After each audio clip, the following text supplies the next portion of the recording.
محترم ناظرین، سیدنا ابراہیم علیہ السلام نے اللہ تعالیٰ کے حکم سے ان 4 جانوروں کو ذبح کر کے گوشت اور پوشت اور ہڈی اور رگ کو ہون دستے میں کوٹا اور 4 گولیاں بنا کر 4 طرف ڈال دی۔ یعنی مکمل واقعہ یہ ہے کہ سیدنا ابراہیم خلیل اللہ نے اللہ سے کہا، اے اللہ، آپ مردہ کو کس طرح زندہ کرتے ہیں اور زندے کو کس طرح مارتے ہیں؟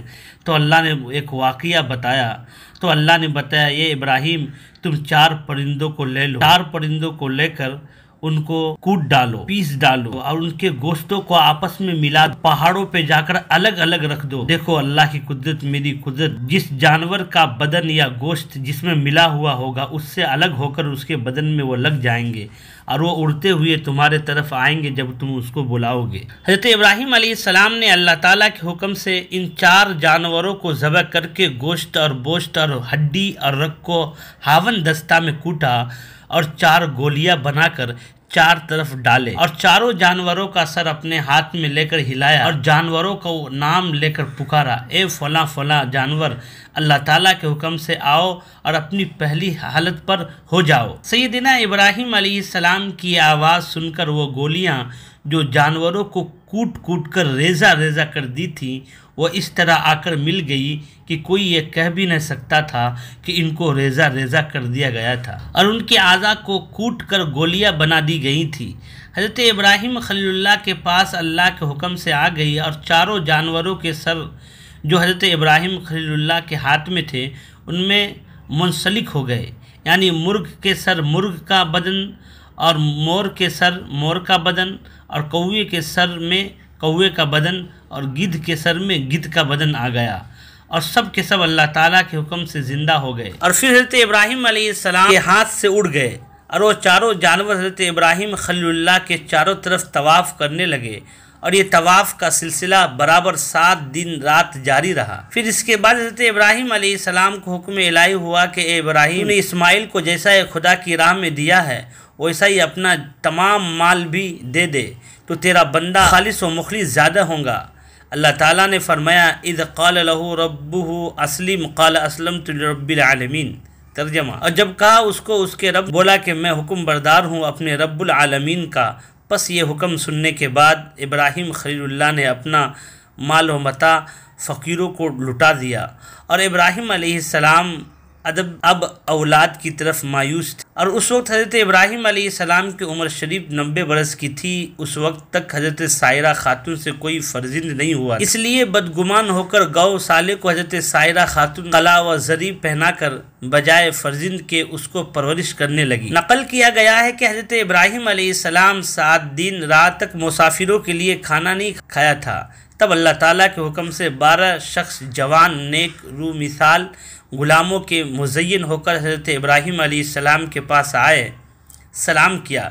اس کا جواب حضرت ابراہیم علیہ السلام نے وعلیکم السلام دیا، اور یہ خیال ہوا کہ سب آدمی ہیں، حالانکہ وہ سب فرشتے تھے۔ ان کے ہاتھ پکڑ کر حضرت ابراہیم علیہ السلام اپنے گھر لے گئے، اور اللہ تعالیٰ کا قول وَلَقَدْ جَاءَتْ رُسُلُنَا ابراہیم الی آخرہ۔ ترجمہ، اور آ چکے ہمارے بھیجے ہوئے ابراہیم علیہ السلام کے پاس خوشخبری لے کر، بولے کہ سلام ہو تم پر، اور بولے سلام ہو تم پر بھی۔ پھر دیر نہ کی، آیا ایک گائے کا بچہ تلا ہوا۔ حضرت ابراہیم علیہ السلام نے فرمایا کہ اے سائرہ، 7 دن بعد آج مہمان عزیز و مکرم آئے ہیں، جو چیز تم کو عزیز رکھتی ہو ان کے واسطے بھی وہی چیز لے آؤ۔ حضرت سائرہ بولی کہ اے حضرت، میں اس بچڑے سے زیادہ عزیز کسی چیز کو نہیں رکھتی ہوں، یہ بمنزلہ فرزند کے میں نے پالا ہے۔ اگر آپ فرمائیں تو میں اس کو قربانی کر کے اور تل کر آپ کے مہمانوں کے سامنے لا کر پیش کروں۔ چنانچہ اسے اسی وقت ذبح کیا اور اس کو بھون کر مہمانوں کے سامنے لا کر رکھا، اور آپ خود بھی ان مہمانوں کے ساتھ سر نیچا کیا اور باادب کھانے لگے۔ حضرت سائرہ خاتون نے پردے سے دیکھا اور کہنے لگی، اے حضرت، آپ تو کھاتے ہیں لیکن آپ کے مہمان نہیں کھاتے۔ اس وقت حضرت ابراہیم علیہ السلام نے اپنا سر اٹھا کر مہمانوں کی طرف دیکھا، مہمان کھاتے نہیں۔ حضرت ابراہیم علیہ السلام نے اپنے مہمانوں سے پوچھا، آپ کیوں نہیں کھاتے؟ ان مہمانوں نے حضرت ابراہیم علیہ السلام کے پوچھنے پر یہی جواب دیا، ہم اس کی قیمت دیے بغیر کھانا درست نہیں سمجھتے۔ حضرت ابراہیم علیہ السلام نے ان مہمانوں سے کہا کہ اچھا، آپ لوگ اس کی قیمت ادا کر دیجئے۔ مہمانوں نے عرض کی کہ آپ اس کی قیمت کیا چاہتے ہیں؟ تب آپ نے ان مہمانوں سے فرمایا اس کی قیمت تو یہ ہے کہ آپ سب لوگ بسم اللہ الرحمن الرحیم کہہ کر کھانا شروع کر دیں، اس کی قیمت ادا ہو جائیں گی، اور جب کھانے سے فارغ ہو جاؤ تو پھر الحمدللہ کہنا، یہی اس کی قیمت ہے۔ حضرت جبرائیل علیہ السلام نے بآواز بلند کہا، اے ابراہیم، اس بات سے خدا تعالیٰ تم سے بہت خوش ہوا اور تمہیں اپنا دوست بنا لیا۔ اتنا کہنے کے بعد بولے، آپ قطعاً ترس نہ کیجئے، ہم لوگ اللہ تعالیٰ کے فرشتے ہیں اور ہم میں جبرائیل، اسرافیل وغیرہ موجود ہے اور دیگر فرشتے بھی شامل ہیں، اور ہم کو اللہ تعالیٰ رب العالمین کا حکم ہوا کہ پہلے آپ کے پاس جاویں، کیونکہ آپ نے تہیہ کیا ہوا ہے کہ کھانا مہمان کے ساتھ کھائیں گے ورنہ نہیں کھائیں گے، اور آج تقریباً 7 دن ہوئے کچھ نہیں کھایا، بطور روزہ دار کے ہیں، اور ہم لوگ محض اسی مقصد کی وجہ سے بصورت انسان بھیجے گئے ہیں۔ آپ مہمان نوازی کریں اور ہمارے ساتھ کھانا کھائیں گے تو آپ کا روزہ کھل جائے گا، اور جو بوجہ بھوک اور فاقہ کرنے سے پریشانی لائق ہوئی جاتی رہے گی، اس کے بعد اللہ رب العزت کا ہم کو حکم ہے کہ شہرستان میں جہاں لوط علیہ السلام ہیں وہاں جاوے، پھر وہ پیغمبر مرسل ہے، ان کو وہاں کی بلا سے نجات دیں گے، اور آپ کو ایک بشارت بھی دیتے ہیں کہ آئندہ مستقل قریب میں آپ کے یہاں ایک فرزند مبارک تولد ہوگا اور نام اس کا اسحاق ہوگا، اس کے بیٹے یعقوب ہوں گے۔ اس وقت سائرہ خاتون کھڑی تھی، اس بات کے سنتے ہی ہنس پڑی۔ اللہ تعالیٰ کا قول ترجمہ، اور ان کی عورت کھڑی تھی اور باتیں سن کر ہنس پڑی، پھر ہم نے خوشخبری دی اس کو اسحاق کی، اسحاق کے پیچھے یعقوب کی۔ تب سائرہ بولی، ترجمہ بولی، اے کیا میں جنوں گی حالانکہ میں بوڑھیا ہوں اور خاوند بھی میرا بوڑھا ہے؟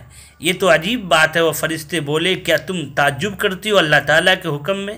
یہ خداوند قدوس کی حکمت اور مہر ہے، یہ اسی کی تمام برکتیں ہیں تم پر اور تمہارے تمام گھر پر۔ کہنے لگی، اے سائرہ خاتون، تم اللہ تعالیٰ کے کارخانہ قدرت میں تعجب مت کرو، ہم مزید خوشخبری یہ دیتے ہیں کہ تم کو معلوم ہو جانا چاہیے کہ اسحاق کی پشت سے 70,000 پیغمبر پیدا ہوں گے۔ یہ سن کر حضرت سائرہ خاتون نے ان فرشتوں سے کہا، اس کے کیا آثار ہے؟ وہ بولی کہ تم کو معلوم نہیں، آج تم کو خدا کی قدرت کا ادنا کرشمہ بھی دیکھ لوں گے۔ کہنے لگی، یہ ہڈیاں بچڑے کی جو کہ بڑے طباق میں رکھی ہو، تم اس کی طرف منہ کر کے کہو کم باذن اللہ۔ اس وقت یہ بچڑے کا بچڑا جی اٹھے گا اور دوڑتا ہوا اپنی ماں کے پاس جا کر دودھ پینے لگے گا۔ اور دوسری علامت یہ ہے کہ ایک شاخ درخت کی سوکھی نیم سوختہ حضرت ابراہیم کے گھر میں تھی، حضرت جبرائیل نے اپنا پر اس پر ملا، فی الفور سوکھی ہوئی درخت کی شاخ سبز ہو گئی، اس میں ہری ہری پتیاں بھی لگ گئیں اور یہ میوہ پھلا اور پھر پختہ ہوا۔ تب حضرت سائرہ کو دیا، انہوں نے اس کو کھایا۔ بعد ازاں حضرت سائرہ خاتون سے حضرت جبرائیل امین کہنے لگے، تم نے خداوند قدوس کی قدرت کاملہ دیکھی، کتنے دن کی سوکھی لکڑی سبز ہو گئی اور اس کے میوے پھلے اور تم نے اس کو کھا بھی لیا۔ تو کیا یہ رب العزت کی قدرت سے بعید ہے کہ تم کو ایسے وقت میں ایک نیک فرزند ارجمند نیک صالح پیغمبر عطا فرمائیں گا جس کا نام اسحاق ہوگا، اور ان کے بیٹے حضرت یعقوب ہوں گے جن کی پشت سے ہزاروں انبیاء ہوں گے، اور وہ رب العزت کی وحدانیت الوہیت کا چرچا چہار دانگ عالم میں تسلیم کیا جائیں گا، تاکہ مخلوق خدا اپنی حقیقی معبود کو پہچان سکے اور دنیا کے معبودان باطل سے منہ موڑ دے۔ بس اسی پہ اکتفا کرتا ہوں۔